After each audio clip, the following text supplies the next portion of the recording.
Muy bien, hermanos, vamos a pasar al tiempo del sermón de esta mañana. Y como pueden ver, hermanos, todos los cantos y las lecturas que hicimos hoy tienen que ver con los mandamientos, ¿sí? Con mandamientos. El canto de Gloria en Gloria dice: quiero ser más como tú, ¿sí? Parece que el anhelo de los cristianos, hermanos, es parecernos al Señor Jesús. El relato que estamos a punto de estudiar el día de hoy va a tener dos discursos, dos grupos. Va a haber oposición aquí, hermanos, y quiero que ustedes vayan viendo los grupos que se van formando, y quiero también, hermanos, que ustedes vayan viendo quién está en el centro siempre de estas discusiones. El primer grupo que se va formando, el primer discurso, que se va formando, es el discurso público del Señor Jesús, ¿sí? Dice aquí que el Señor Jesús estaba fuera de casa, está, digamos, al aire libre, y vienen unas personas, vienen dos grupos. Vienen los fariseos y vienen lo que aquí llama los maestros de la ley, ¿sí? Los fariseos, hermanos, eran una secta de los judíos. La palabra fariseo quiere decir separatista o apartado. Y eran un grupo de personas muy celosos, muy celosos. Eran celosos de la ley de Dios, aparentemente, ¿sí? Los escribas, hermanos, eran las personas que se encargaban de decirle a las demás del pueblo de Israel qué cosa significaba la ley de Dios. Entonces, muchos de los escribas también formaban parte del grupo de los fariseos, ¿sí? Seguramente aquí los que vinieron eran personas que se dedicaban a interpretar la Biblia, y personas que se encargaban de decirle a los demás: así es como los escribas dicen que se debe interpretar la Biblia. Por otra parte, hermanos, vamos a tener a un grupo muy heterogéneo. No es un grupo que se parezca, es el grupo de los discípulos o los seguidores de Jesús. Este grupo hay pescadores, hay un cobrador de impuestos, hay una persona que pertenece al grupo político de los celotes, ¿sí? Entonces es un grupo heterogéneo. ¿Qué tanto podían ellos cumplir la ley? No lo sabemos, ¿verdad? No lo sabemos. Hay una serie, se las recomiendo si tienen oportunidad de ver series, se llama Los Elegidos, The Chosen. Y en esa serie hay un capítulo que me gusta mucho, porque están los discípulos sentados y dice uno de ellos: yo una vez comí con las manos sucias. Y otro de los discípulos dice: sí, yo un sábado salí a pescar. Así que en esta serie como que intentan plasmar esta idea de que no todos los judíos cumplían la ley de Dios, o lo que se esperaba que era la ley de Dios, tal y como lo decía, ¿sí? Así que el grupo de los discípulos o de los seguidores de Jesús es muy diverso, es mixto, es un combinado de todos. También vamos a ver que el primer discurso, el discurso de Jesús al aire libre, es un discurso bastante amplio. ¿Qué es lo que determina o lo que da inicio al discurso de Jesús? Es una pregunta.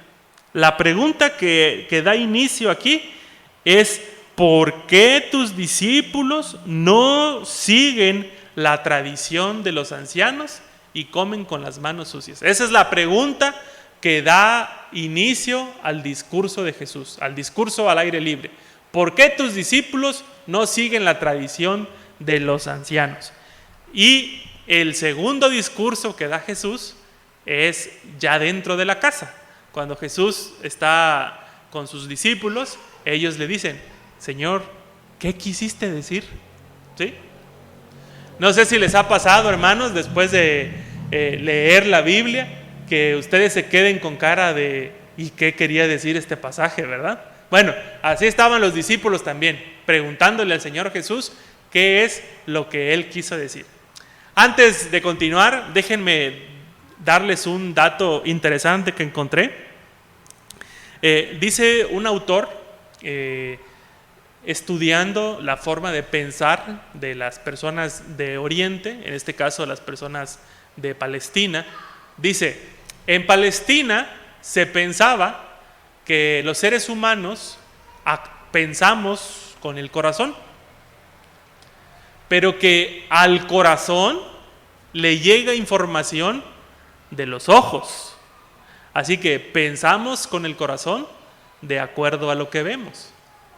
Asimismo, decía, se proclama o se alaba con la boca y los oídos. Esto me llamó la atención porque los oídos no hablan, pero ellos dicen, bueno, proclaman con los oídos, porque los oídos escuchan bien lo que tienen que proclamar. Y finalmente actuamos con las manos y los pies. Quiero darles este dato, hermanos, para que podamos entender la configuración que el Señor Jesús va a tener para hablarle a los fariseos. Recuerden lo que les estoy diciendo. La pregunta inicial es, ¿por qué comen con las manos sucias y por qué no siguen la tradición de los ancianos? De entrada, hermanos, ya podemos darnos cuenta que estos dos grupos eran antagónicos. Me gustaría, hermanos, también que ustedes reflexionaran en lo siguiente. El agua es fácil de conseguir para nosotros hoy día, ¿sí? Solo abrimos una llave y ya tenemos el agua. Pero para los tiempos de Jesús y sobre todo en el lugar donde ellos vivían, no era tan común tener agua. Así que prácticamente las únicas personas que podían tener acceso al agua eran las que vivían en alguna ciudad. Si alguien vivía en el desierto o en alguna de las aldeas, no era tan fácil tener agua. Si ustedes están siguiendo la narrativa de Marcos, saben, hermanos, que venimos del relato de la alimentación de los 5,000. Es decir, los discípulos de Jesús venían de estar en el campo, ¿sí? En el campo no hay agua. Así que podemos entender, hermanos, por qué no se habían lavado las manos, ¿verdad? Porque no tenían agua. Pero, ¿se dan cuenta qué es lo que pasa con estos intérpretes de la ley, hermanos? Yo no quiero que pierdan de vista lo que está ocurriendo aquí. Vean, dice, los fariseos y algunos de los maestros de la ley se reunieron alrededor de Jesús y vieron a algunos de sus discípulos que comían con manos impuras, es decir, sin habérselas lavado. Estos hombres, hermanos, ya hicieron un juicio. Apenas están conociendo a los discípulos de Jesús, pero ellos ya hicieron un juicio en su mente. Las manos están impuras. No están diciendo están sucias, hermanos. La palabra que están utilizando aquí puede ser desde despreciable, así se podría interpretar. Las manos están despreciables. En esta traducción que es la NBI dicen impuras, y en la traducción Reina Valera dicen inmundas, ¿sí? Nunca antes tal vez se habían topado con los discípulos de Jesús, pero para ellos los discípulos de Jesús son impuros. Estos intérpretes de la ley, hermanos, no preguntaron si estas personas ya habían comido. No preguntaron si venían de un viaje lejano. Miren, hermanos, ahorita salimos con nuestros zapatos y probablemente llegando a casa los zapatos se vean igual que como los sacamos. Pero para los tiempos de Jesús, que no había zapatos sino sandalias y que no había calles pavimentadas, hermanos, y mucho menos automóviles, un viaje tan largo como el que hicieron ellos seguramente haría que los pies de esas personas se vieran empolvadísimos y sucios. Y era una tradición que los que recibían a otra persona, a un extranjero, le lavaran los pies. Pero estas personas, estos intérpretes de la ley, hermanos, en vez de preocuparse por el bienestar de los demás, se están preocupando únicamente por cuestiones de rituales, de tradiciones. Quiero también, hermanos, que sepan que no estamos hablando de una cuestión de higiene. Para nosotros lavarnos las manos es una cuestión de higiene. ¿Qué es lo que hace que nuestras manos estén limpias realmente, hermanos? El jabón. Si nomás le echamos agua, hermanos, no se lavaron las manos. Cuando vamos a entrar a alguna cirugía, no nos lavamos la mano así. Hay unos cepillitos así que sacan sangre, hermanos, cuando uno se está lavando con esos. Son unas espinas bien duras, ¿sí? Entonces tallamos bien las manos hasta aquí, porque queremos estar limpios, sin bichos. Pero de lo que está hablando aquí los fariseos, no es de ese lavado de manos, hermanos, sino más bien de lo que están hablando aquí es de un ritual. En nuestras traducciones, hermanos, cuando llegamos a la parte donde, versículo 4, al regresar del mercado no comen nada antes de lavarse y siguen otras tradiciones, tales como el rito de lavar copas, jarras y bandejas de cobre. ¿Sí? Este rito del que está hablando, de lavar, en realidad, hermanos, nosotros podemos encontrar que la palabra que utilizó el evangelista Marcos para referirse a rito es la palabra bautismo. ¿Sí? O sea, ellos bautizaban sus copas. Y no me refiero a que las metían así al agua y luego lo sacaban, no. Estaban haciendo todo un ritual con el agua, hermanos, para intentar santificar o apartar sus instrumentos. ¿Sí? Así que este ritual de bautismo, hermanos, si ustedes buscan en la Biblia, no lo van a encontrar. En la ley levítica o en las leyes de números no van a encontrar una cosa como esta. Pero estos judíos de tiempos de Jesús ya lavaban prácticamente todo. Incluso, hermanos, lavaban las camas. ¿Sí? Pero no lo estaban haciendo por medidas higiénicas, hermanos. Lo estaban haciendo por medidas religiosas o medidas ritualistas. Para mí, al ver esto, hermanos, yo lo único que puedo notar es una especie como de obsesión, hermanos, como un mecanismo de control. Yo no sé, hermanos, si alguno de ustedes ha tenido esto en su cabeza. Si no voy hoy a la iglesia, seguro Dios me castiga. Si no voy hoy al culto de oración, seguro me va a ir mal en la semana. Si no doy esta ofrenda, me va a ir peor en mis finanzas. Hermanos, a veces nosotros disfrazamos nuestras acciones de culto, nuestras acciones de adoración, las disfrazamos de supersticiones, hermanos. ¿Por qué tendríamos que estar agradecidos con Dios realmente, hermanos? ¿Por qué tendríamos que adorar a Dios? ¿Porque lo amamos? ¿Porque lo reconocemos como nuestro Señor? ¿Porque estamos agradecidos por lo que Él hace? Pero realmente, hermanos, en el corazón de muchos de nosotros, lo que hay es un temor de ser castigados por Dios si no cumplimos con ciertos rituales. Aquí nosotros tenemos culto de la mañana y culto de la tarde, ¿verdad?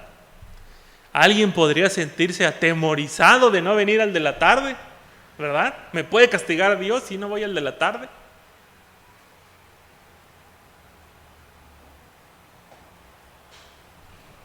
Los rituales, hermanos, todo lo que hacemos en nuestros tiempos de adoración deberían ser algo que brote desde nuestro corazón y no algo que nosotros hacemos como para protegernos. Creo que les he contado esta historia, ¿verdad? De una persona que nos estaba contando a mi esposa y a mí que ya estaba muy cansada de una actividad que hacía en su iglesia y pues mi esposa encontró la solución muy rápido. Pues, ¿por qué no renuncias? Y dice, no puedo porque todavía mis hijos están estudiando. Entonces ya no estaba haciendo su actividad en la iglesia por servicio a Dios. sino como una especie de trueque para que el Señor también bendijera a sus hijos, ¿verdad? No se vaya a olvidar. Los judíos tenían muchas ceremonias, hermanos, eran ceremonias muy minuciosas, tenían centenares de asuntos. Más o menos se piensa que para los tiempos de Jesús había más de 632, 33 observancias por parte de los judíos. 300 aproximadamente, 350 eran cosas que no se debían hacer y 256, 260 eran cosas que sí se podían hacer.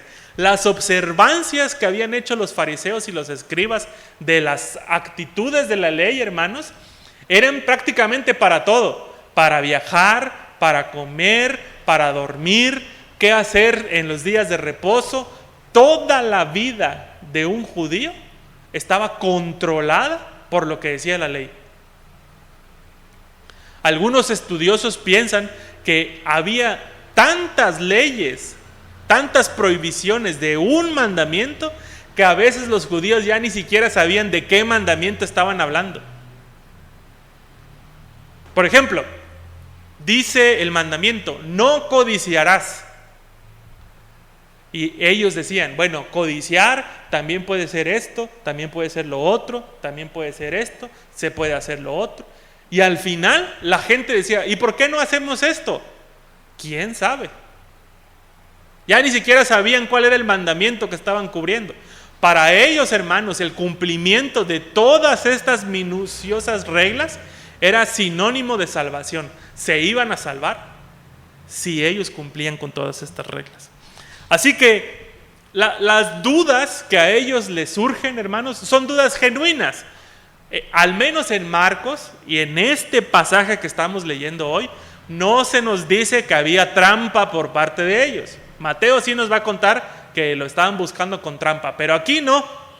Así que vamos a seguir la narrativa de Marcos y vamos a decir que habían dudas genuinas. Y la primera duda genuina que nosotros vemos aquí es ¿cómo es posible que las manos sin lavarse, que automáticamente están impuras, puedan ser parte de la costumbre de tus discípulos? ¿Por qué no siguen las tradiciones? En el centro, hermanos, de estas dudas genuinas, vamos a poner a la ley. Ellos están pensando en la ley de Moisés. Si ustedes, hermanos, han prestado atención a los dichos de Jesús, Jesús dice que Él vino a cumplir la ley y los profetas. Pero parece ser que los judíos de tiempo de Jesús solo ponían en el centro la ley. Como que no les gustaba mucho, hermanos, lo que podrían decirle los profetas a ellos. Así que la duda de ellos es una duda genuina. Así vamos a ver, hermanos, cómo aclara el Señor Jesús esta duda. No sé qué pensarían ustedes, ¿verdad? Si de repente una hermana de aquí dijera, hoy la vi muy hipócrita, hermana, ¿verdad? No, se reirían así como ahorita, hermanos, o ¿qué me quiso decir, verdad? Bueno, así empieza, así arranca el Señor Jesús, duro. Hipócritas, les dice, hipócritas. El profeta Isaías hablaba de ustedes. Hermanos, para nosotros la palabra hipócrita ya tiene una connotación fea, ¿verdad? No nos gusta que nos digan hipócritas, ¿verdad? Pero lo que está queriendo decir el Señor Jesús en realidad está describiendo a un grupo de personas. Los hipócritas, hermanos, eran un grupo de teatro que se ponían una máscara. Probablemente ustedes han visto estas máscaras, ¿verdad? Son máscaras blancas de cerámica que tienen dibujada una sonrisa, si la persona estaba contenta, una carita al revés, que estaba triste, una lágrima, ¿verdad? Y los hipócritas eran los que se ponían debajo de esta máscara. De primera instancia, hermanos, nosotros podríamos decir, entonces el Señor Jesús les está diciendo que ellos se ocultan de una máscara. Puede ser, pero quiero que exploremos otra posibilidad. Los hipócritas no hacían esto únicamente por diversión. Los hipócritas o los actores, ¿qué es lo que esperan, hermanos? Un actor al finalizar una obra de teatro, ¿qué espera? Aplauso, ¿no? Reconocimiento. Nadie que va a ver una obra de teatro dice estuvo buena si la gente no aplaudió. ¿Sí? Hace algunos años la iglesia de Las Palmas fue a presentar un especial al Teatro de la Ciudad, el Mesías de Händel, y yo cantaba ahí en ese tiempo con el coro, y terminó el coro y aplaudió a la gente, pero el que estaba de director hizo así la seña, ¿no? Como diciendo, los aplausos están muy poquitos, ¿no? Entonces la gente como que aplaudió más fuerte, ¿verdad? Y ahora sí dijo el director, ¿no? ¿Por qué? Porque buscamos el aplauso, hermanos. Quien está presentando una obra de teatro, quien está presentando algún talento, lo que busca es el aplauso. Probablemente, hermanos, conociendo las enseñanzas del Señor Jesús, podríamos decir, la enseñanza aquí se trata de que los hipócritas son las personas que hacen ciertas cosas buscando el aplauso o el reconocimiento de los demás. No tanto aquel que se oculta detrás de una máscara, que si lo usan ustedes, adelante, no hay ningún problema. Pero el hipócrita, en el contexto del Señor Jesús, es aquel que hace las cosas esperando un reconocimiento. ¿Qué cita el Señor Jesús? ¿Cuál es el pasaje que cita? Está citando al profeta Isaías, capítulo 29, versículo 13, que dice así más o menos. El Señor dice, este pueblo me alaba con la boca y me honra con los labios, pero su corazón está lejos de mí. Su adoración no es más que un mandato enseñado por hombres. El profeta Isaías, hermanos, ha puesto en la mesa, está poniendo en el centro de esta mañana un problema que la iglesia enfrenta. Y ese problema, hermanos, es que hayamos convertido a nuestra adoración a Dios como un mandato de hombres, como una tradición de hombres. A veces, hermanos, damos por sentado que la adoración solo se puede llevar de una sola forma. No puede haber otra. Así lo hicieron los que fundaron esta iglesia de Berriozábal. Así lo hicieron los que fundaron esta iglesia aquí en México, en Chiapas. Así adoramos. Les había yo dicho, los judíos pensaban que se adora con la boca, pero que se piensa con el corazón. Y el profeta Isaías está diciendo esto. Estas gentes, estas personas vienen aquí, cantan, sí, leen la Biblia, sí, pero su corazón está lejos de mí. ¿Cuál es el motivo de nuestra adoración, hermanos? ¿Quién será ahorita el artista cristiano más famoso? Barak, vamos a decir Barak. Creo que no lo conocen, pero lo voy a poner ahí, Barak. Que de repente un domingo, hermanos, el hermano Freddy se pone a tocar una de Barak, ¿no? Y alguien, ¿y esa? ¿Por qué están tocando esa aquí en el culto? Nosotros no cantamos de Barak. Bueno, a ver, ¿cuál cantamos pues, hermanos? Va a decir el hermano Freddy. Ya le van a poner ustedes ahí. Hermanos, cuando cantamos el himno que decimos que cantamos, ¿nuestro corazón está entregado a Dios realmente? Porque si es así, adelante, hermanos, sigamos cantando de esos himnos. Pero si nuestro corazón no está entregado a Dios en medio de la adoración, hermanos, entonces tenemos un problema. Aunque cantáramos cantos gregorianos, hermanos, si nuestra adoración no está puesta delante de Dios por medio de nuestro corazón, todo lo que hacemos aquí es en vano, hermanos. El profeta Amós, capítulo 5, dice, fíjense bien, estoy asqueado, dice, del sonido de sus instrumentos y de lo que sale de su boca. Así le parece al Señor, hermanos, aquella adoración que no nace de un corazón agradecido. Imagínense qué fuerte que nosotros estemos los domingos aquí temprano, desde las 10 de la mañana, pensando que vamos a agradar a Dios, y Dios allá en el cielo diciendo, qué horrible. Y no porque desafinemos, hermanos. Podríamos cantar incluso a capela. Lo que al Señor detesta es que la adoración no nazca del corazón. No me pongo al frente, ¿verdad? En los cultos, así que no sé, ¿verdad? Yo escucho nada más y a veces oigo que está muy bajita la cantada, a veces lo oigo fuerte, pero no sé si yo pudiera verlos en el tiempo de adoración y ver cómo están sus rostros. Pero en algunos lugares donde he tenido la oportunidad de estar arriba, porque estoy dirigiendo, veo que algunos hermanos están firmes y o sea, la canción está diciendo firmes y adelante, huestes de la fe, y están bostezando, viendo para otro lado. Cuando allá se pase lista, ¿cuándo? ¿Cuándo? Dicen, ¿no? El profeta Isaías, hermanos, está poniendo algo fuerte para nosotros hoy. De labios, la boca adora, pero el corazón está lejos del Señor. Y el Señor Jesús por eso le está diciendo esto a los fariseos, hipócritas. Les está diciendo, lo que ustedes están haciendo es para un reconocimiento que no es el reconocimiento que busco. ¿Sí? Ahora, hermanos, también hay iglesias que tienen un super equipo. Yo a veces lo sigo en los reels del Facebook y veo que el director del grupo musical ya tiene un micrófono para hablarle a todos. Pero le habla a todos, hermanos.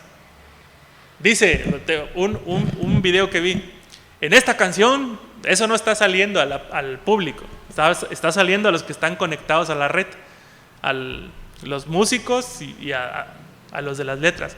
En esta siguiente canción, luces fuera, por favor, solo escenario. Imagínense, hermanos, ya tener ese nivel de profesionalidad. Ahorita el hermano Freddy nos habló por el micrófono y me sentí así como viendo ese video, ¿no? Pero que pudiéramos controlar hasta eso, ¿no?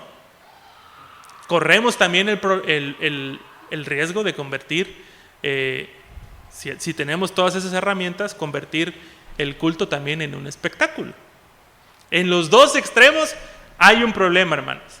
Entre el extremo conservador que dice, no, solo vamos a adorar a Dios con este tipo de himnos, como el extremo más moderno, ¿verdad? Que tiene todo un aparato de adoración, ¿sí? Hay en la iglesia donde nosotros nos congregábamos en Monterrey, el director de la alabanza tenía en su tableta todos los micrófonos. Así que si había algún problema con los micrófonos, nada más desde su tableta podía controlar. ¿Qué es lo que busca el Señor, hermanos? ¿Qué es lo que busca el Señor? ¿Por qué pide adorar? ¿Cuántas de las cosas que hacemos, hermanos, ya son tradiciones que alguien más nos dijo que hacían y que luego lo hizo también el otro? Una adoración así, hermanos, es en vano. Es en vano, no llega al Señor. El Señor Jesús va ahora con la ley. Primero llegó con el profeta, con Isaías, y ahora va con la ley. Y esto de la ley, hermanos, es todavía más vergonzoso para nosotros. Dice el Señor Jesús, la ley dice que tienes que honrar a tu padre y a tu madre. Eso es lo que dice la ley. Pero ustedes, diciéndole a los fariseos, han dicho que una persona puede decir es corbán y ya con eso queda exento de dar ayuda a sus padres. Corbán, hermanos, es una palabra que servía para hablar de una ofrenda que iba a servir dentro de la iglesia. ¿Sí? Entonces decían los fariseos, cuando tú dices que es corbán, como es para Dios, entonces nadie está por encima de Dios, por lo tanto corbán es el tope. Así que si tú tenías 100 pesos para darle a tu papá, pero te diste cuenta que hacían 100 pesos, hacían falta 100 pesos en la iglesia, puedes decir es corbán y ya no le das a tus papás y lo dejas en la iglesia. ¡Qué listos, hermanos! ¿Qué querrá Dios, hermanos? ¿Qué querrá el Señor? A ver, examen de corazón hoy, hermanos. ¿Qué querrá el Señor? ¿Que adornemos la iglesia? ¿O que cumplamos el espíritu de sus mandamientos? Solo hay 10 mandamientos, hermanos. Solo hay 10. Y Jesús dijo que esos mandamientos podían resumirse en 2. Y Pablo dice que él no tiene ley más que la ley de Cristo. Tenemos que empezar a encontrar, hermanos, el espíritu detrás de las indicaciones de nuestro Dios. Hermanos, la iglesia cristiana no puede, tiene prohibido, hermanos, hacerse de la vista gorda con las personas que necesitan de nosotros. El martes no podemos ir a ayudar a ningún lado porque hay reunión de oración. ¿Sí? Que hubiera un desastre natural aquí, hermanos, y necesitamos ir a ayudar un martes a las 6. Ese día no hay reunión de oración, hermano. ¿Se podrá eso, hermanos? ¿O será que Dios nos quiere allá afuera? ¿Dónde nos querrá más el Señor? ¿Dónde le somos más útiles? Estos hombres, hermanos, habían pensado que Dios se agradaba más de que le trajeran cosas, como si le pudieran llenar el ojo a Dios con lo que ellos traían. Y empezaban a menospreciar el mandamiento principal, que era honrar a su padre y a su madre. Que por el contexto en el que está hablando nuestro Señor Jesucristo, seguramente está hablando de algún padre o de algunos padres que tenían alguna necesidad económica. Imagínense, hermanos, si Dios no iba a decir en el profeta Isaías que se asquea, se aborrece ese tipo de sacrificios. ¿Cómo no lo va a decir el Señor, hermanos? Si su casa está derramándose de sacrificios, pero en su pueblo hay padres y madres hambrientos porque sus hijos no son capaces de suplir sus necesidades físicas. ¿Podría el Señor, el creador del universo, agradarse de que su casa esté rebasada de animales mientras su pueblo muere de hambre, hermanos? ¿Podría agradarse? El profeta Amós dice también en el capítulo 5, cuando estuvieron ustedes en el desierto, jamás les pedí ofrenda. Imagínense. ¿Qué significa eso para nosotros? El Señor diciéndonos, nunca te he pedido nada. Nada te he pedido. Lo único que quiero de ti, iglesia, es que me adores con el corazón. Es lo único que te pido. Que tu corazón esté alineado conmigo. ¿Quién está en el centro de estos discursos, hermanos? El Señor Jesús. El que está en el centro, de este lado los discípulos, de este lado los fariseos, es el Señor Jesús. Los fariseos, hermanos, ya se habían puesto a hacer juicios. Los discípulos de Jesús son inmundos porque no se lavan las manos. No se preguntaron si tenían hambre los discípulos de Jesús. Como decimos aquí, ni una palmadita les dieron en la espalda para que bajara bien la comida, ¿verdad? Ya si no le podían dar un poco de agua, una palmada por lo menos. Ni eso. Su duda religiosa, hermanos, no era compatible con la necesidad que había en ese momento.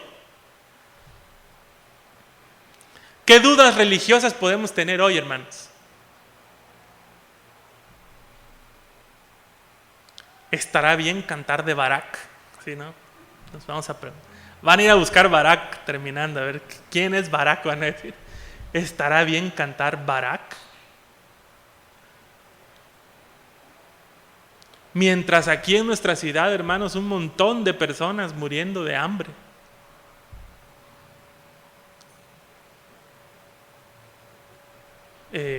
La hermana Marbella me había contado que su hermana necesitaba un dinero para ir a la ciudad de Campeche a hacer ese estudio. Hermanos, yo no sé si ustedes son conscientes de esto, pero cuando una persona tiene que irse de aquí a otra ciudad para atender su salud, la única persona que recibe alimentos es el enfermo. El que acompaña al enfermo tiene que arreglárselas como puede. Les había dicho que mi sobrina cuando nació estuvo en la terapia intensiva, ¿verdad? Y mi cuñada descubrió ahí, hermanos, que algunas de las mamás que tenían bebés en la terapia intensiva comían una sola vez al día, hermanos. Y en la iglesia nos estamos preguntando si a Dios le gusta que cantemos de un artista que no está en el himnario. ¿Qué dirá Dios cuando oye nuestras reuniones? ¿Qué dirá el Señor, hermanos?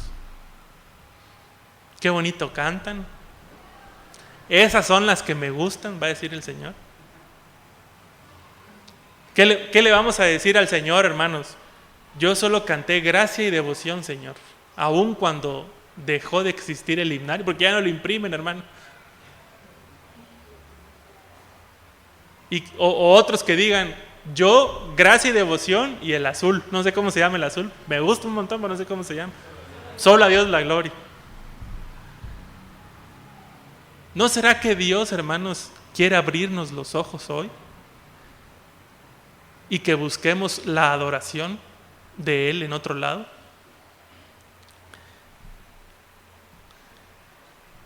Una persona que nos ayuda en la casa, hermanos, sufrió un accidente, no en mi casa, en su trabajo, y me habló para preguntarme si yo no tenía en casa unas medicinas. Yo le digo, ¿para qué quiere esas medicinas?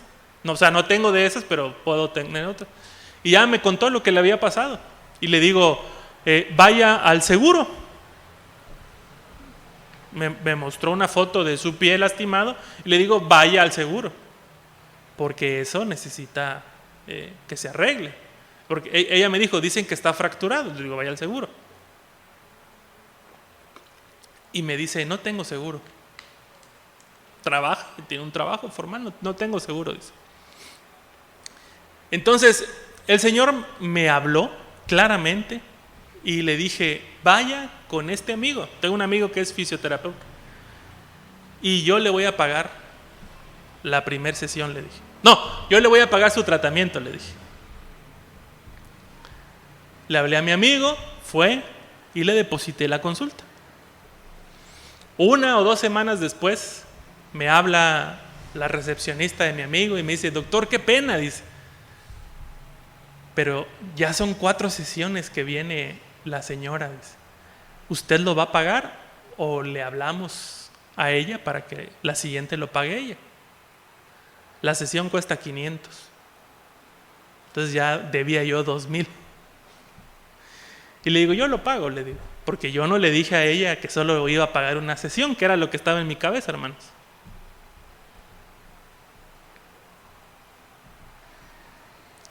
La última vez que ella fue, me dijo mi amigo, ya esta es la última, faltaba una sesión más.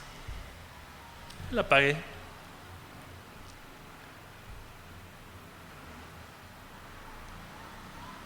¿Cuál creen ustedes, hermanos, que es la oración que llega a Dios? ¿La de esta persona diciendo, gracias Dios por alguien que me suplió? ¿O la de nosotros cuando oramos y decimos, gracias Señor por esta comida, amén? ¿Cuál llega al Señor, hermanos? ¿Cuál oración es sincera delante de Dios? No hay forma, hermanos, se los prometo, no hay forma de que esta persona pudiera pagarse un tratamiento como el que se pagó. No hay forma. Es por la gracia de Dios que movió mi corazón, porque hermanos, yo no soy slim. También tengo mis gastos familiares. Pero el Señor movió mi corazón. ¿Y saben qué, hermanos? Nunca me quedé sin comer, ni yo ni mi familia.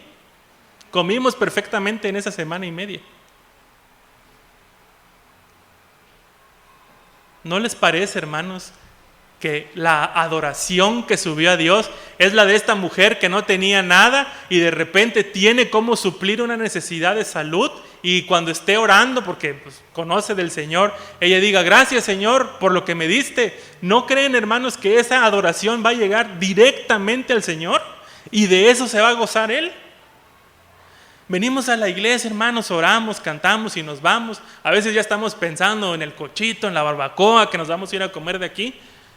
Nuestra mente está en otro lado. Y pensamos que porque estamos aquí y el Señor nos ve, va a decir: bueno, pues vinieron, hicieron un esfuerzo, se levantaron temprano.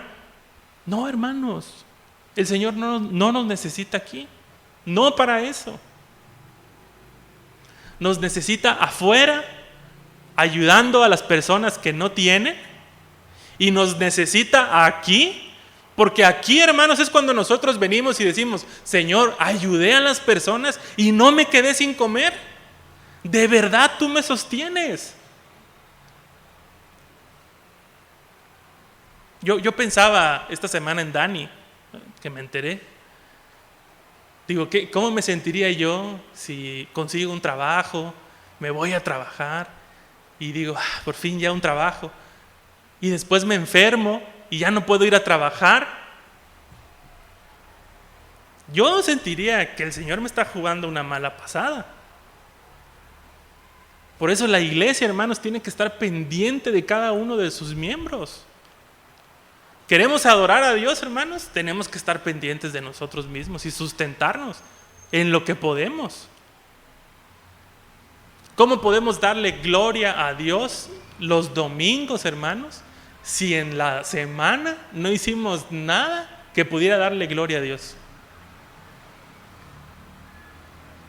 Para que las demás personas adoren al Señor en espíritu y en verdad, es necesario que vean la gloria de Dios.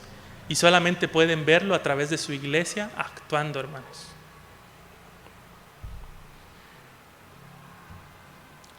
No escuchar la voz del Señor, hermanos, anula su palabra. Jesús dice eso: por sus tradiciones anulan mi palabra. Y hoy, hermanos, la denuncia profética del Señor Jesús vuelve y no va a dejarnos hasta que Él muera en la cruz. Va a estar haciendo denuncia profética contra nosotros y contra los demás. La iglesia, hermanos, debe incomodar a la sociedad, porque la iglesia se desprende de lo que tiene. Es una denuncia de solidaridad. Necesitamos adorar a Dios, pero lo necesitamos adorar desde el corazón, no nada más desde nuestras tradiciones. Hoy tendríamos que examinarnos y decir: ¿soy hipócrita? ¿Hago lo que hago porque espero un reconocimiento? Hoy tendría que preguntarme: ¿amo realmente a Dios con todo el corazón? ¿Le amo de verdad? ¿O tengo una especie de trueque con el Señor? Te amo mientras me das. Así dicen a veces nuestras oraciones: te damos porque recibimos primero de ti. Y si no recibimos, ¿no le damos? Hoy tenemos que hacer ese examen. ¿Amamos realmente al Señor? Necesitamos una transformación desde el corazón, hermanos. Tendremos hoy, hermanos, que volver a decir, como cantábamos: quiero ser más como tú, ver la vida como tú, saturarme de tu espíritu, llenarme de tu espíritu y reflejar al mundo tu amor. Lo podemos cantar para terminar. De gloria en gloria vamos a cantar, y con eso terminamos hoy y oramos al final.